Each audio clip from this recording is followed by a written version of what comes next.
Let's look at the new AI assistant in Subtitle Edit. Welcome to this video. My name is David and I hope you're well wherever you are around the world.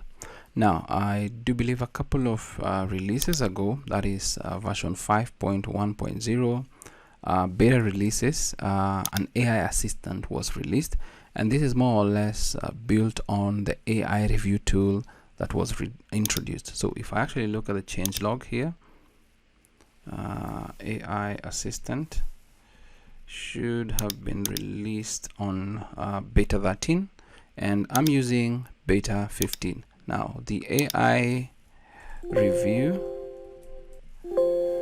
tool was released in beta 5. So more or less to proofread subtitles with local LLMs, Llama CPP, Ollama, etc.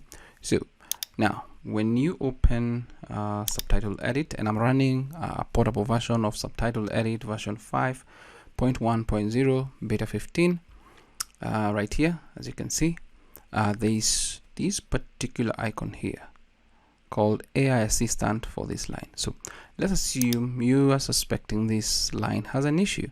I'll just click on it and then click on AI assistant for this line, and what is going to happen is it's going to pull up what we have in more or less, if I go to tools, AI review, these particular options. So depending on the model you have here, that's what is going to pull. So if we go back, select our line, click on AI assistant, and we get this, the engine, and obviously we have the other engines, the model right here. You can choose whatever, download it and all that, and then we've got the current line. That is the current line we have selected the AI assistant to help us with. So what do we want? For context here, we have lines before and lines after. For example, in this particular one, it does not show any line before because this is the first line, so it only shows the lines after.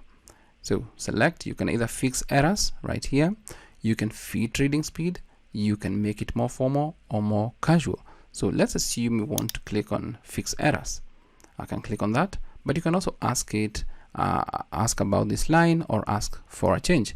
And also, once you click on fix errors, you're going to get some suggestions. So I'll click on fix errors, and let's assume there's an error, but I don't think there's any error with that right there. But let's see. So it gives this suggestion to kind of change this to be more or less without the breaking of that particular line.